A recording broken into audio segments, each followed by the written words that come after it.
I want to say that it's for me, and I don't know if this is for everyone else, but I'm going to ask Dr. Sadeghi, is that when I get sick, sometimes I'll get a cold or a fever. When in essence, I want someone to take care of me. This is probably one of the most, you know that I have utmost love and respect for you, and this is just even, now I'm even becoming more clear. This is incredible. I mean, see her level of authenticity and honesty. And I am actually one of those people, just like you are. That sometimes, whether we're conscious or not, and whether we're aware or not, we do things, but there is a particular understanding, request, question, or misunderstanding or misidentification underneath it. You see? If you come from a place that I don't have anybody, who's going to take care of me? You're not asking that question. Who is? It's that 6-month-old, okay, inside you. It's that 6-year-old inside you. It's that 11-year-old that at that moment there was a trauma, and then you misunderstood that unless I get sick, no one is going to be there to take care of me. And you have gotten, okay, into that particular mode or modality. So now you have an opportunity to heal it. So how would you do that? So when the thought comes in, you just go into it and you inner dialogue. I inner dialogue with myself. I have a picture of me when I was 6 months old. And when a particular thing comes up, I just go in there, I see myself, what I look like when I was 6 months old, and I say, you know what, I'm here. I'm going to take care of you. You're no longer alone. And I love you so much, and you're the most important thing to me. And I'm going to take care of you. From this point on, you're not alone. And something shifts. Something shifts. What she's bringing forward is probably the most important thing that I can share with you. Far more important than, okay, the importance of raw food. The importance of, making sure that getting, intravenous nutritional therapies, IVs, detoxification. Far more important, the biggest vitamin that I can share with you, and let me show you. If I could just access this, yes. and I'm sorry about the inconvenience. See, the biggest vitamin that I can share with you, this is the secret. You know what it is? I'll show it to you. It's right here. Right here. Sometimes what we need is, we need to grab the bottle of self-love. And we have to psycho-spiritually nurture ourselves. We have to reparent ourselves. See, out of a particular flu, out of a hypothyroidism, out of cancer, could come an amazing opportunity for us to get back to that wholeness that we are. That wholeness that we are. And it's, starting from that, that's an amazing place. See, our clinic, the Wellness Center, doesn't even have a sign. The only sign close to it is it's 8 by 6 feet mat that's in front of the door that says, regardless of where I've been, I am choosing to step into my loving. That's a powerful place to be. Regardless of whoever, whatever degree, whether from Mayo Clinic, Harvard, NYU, Oxford, Hopkins, I don't care how many degrees they have. Regardless of a particular limited interpretation that says you're this and you can never get out of it. No. I am begging you, I'm inviting you to just get your power back. Invoke your power. Get that back. Don't give your power away to someone else who says you're this. You're a piece of tissue. You're a hormone, and it's called TSH, and you can never be the same. I don't believe that. You know why? Because I've been exactly where you're sitting. I've been there. I'm a cancer survivor. I'm actually a cancer thriver. Because I learned, and I did this shift, where I realized that my cancer was one of the best things that has ever happened to me. Ever. Why? Because I realized that I needed to start shifting my thought process internally.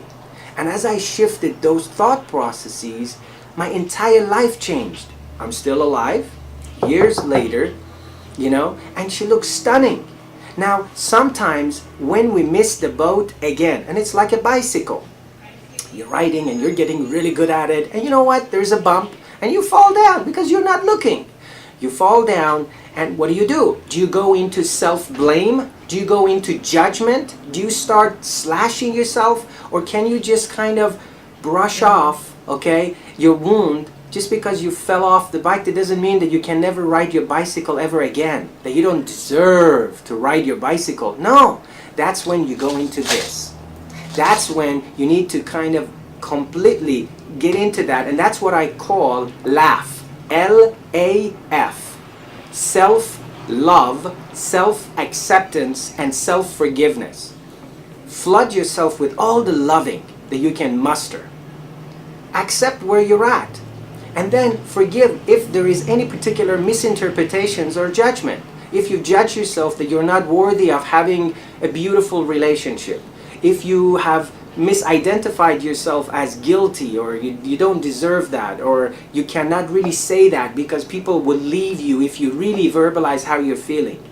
As you heal, as you completely forgive yourself for those particular misunderstandings and misinterpretations, that's healing.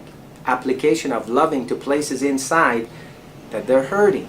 And as you hurt less, your physiology changes. I can sit here and I can tell you about why we get sick. A fever is a great thing. Most of the time, it's a clue that something goes wrong. But that's a new way of thinking.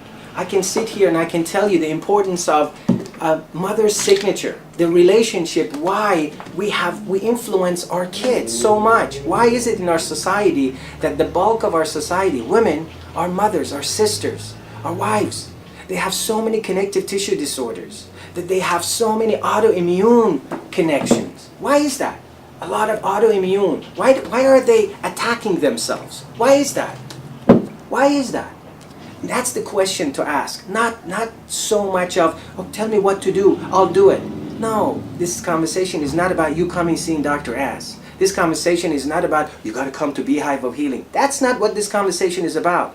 This conversation is not about finding the right doctor. This conversation should be about, can you find the right you? Can you find the right you? Are you willing? Are you courageous enough to not to identify with your sickness? Are you courageous enough to accept the wholeness and to feed yourself? Are you really? And if you are, then the right thing, the right person for you will come forward and you evaluate them, logically. See, we're filled completely with these molecules of emotions. Every day things happen, and what do? If we go into the misunderstanding and misinterpretations, then this happens. Then our body bears the burden because there was a trauma and we shove it deep. We're going to shove it underneath the carpet because we don't want to work with the cat poo right now. This isn't the appropriate time. Well, the trauma, the dissociation, pushing things away creates a disease. That's what hypothyroidism is. That's what it is. The whole field of German new medicine or anthroposophical medicine or homeopathy, it's to really invoke your best self. Invoke your most centered and loving self. And from that place to choose what's most appropriate for you. It's not about fabrication. It's not about HMO. It's not about you being in any particular textbook whatsoever. Because you're not. You're very unique. You're an incredible, sophisticated, brilliant, complex being. And you have a particular dis-ease. And what it will take for you to heal is unique. And no one with any degree can profess to tell you what that right thing is. There are a couple of things you could do. Definitely eating healthy. Yes, it saved her life. She chose raw food. She started paying attention. But more importantly, she chose to think differently. She started with making self-honoring choices. Self-honoring choices. What's going to go inside my mouth? I'm going to be fastidious. I'm going to be incredibly selective. I'm going to pray. If I'm going to sip on this, I'm going to pray. I'm going to bring utmost gratitude. I'm going to be grateful. And you know that. You can just Google. You don't need to buy any of these books. All you need to do is Google, go under Google and put down molecules of water emotion. Dr. Emoto. Here's a Japanese scientist that what he did was on a water bottle, he would write down something, I hate you. And then he would freeze the water, and then he would make a cross section and look at the crystal structure of the water molecule. It would be this very ugly looking dark structure. And then he would put down I love you. And then he would do the same thing, and it would be this incredible, hexagonal structure, brilliant. What am I saying? I'm saying that what you're thinking, what you write on a water bottle actually affects the physiology, the structure of a water molecule. We know that.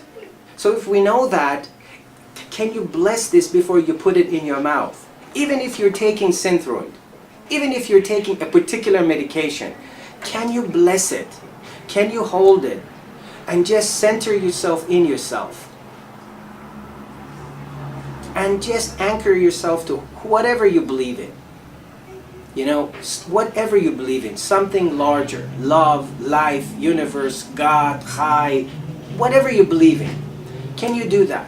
And can you bless what's going inside? You can affect it. You can completely affect it.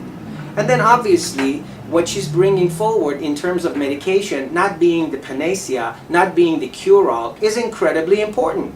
But that requires a certain level of sophistication, generosity of heart, for you to see that.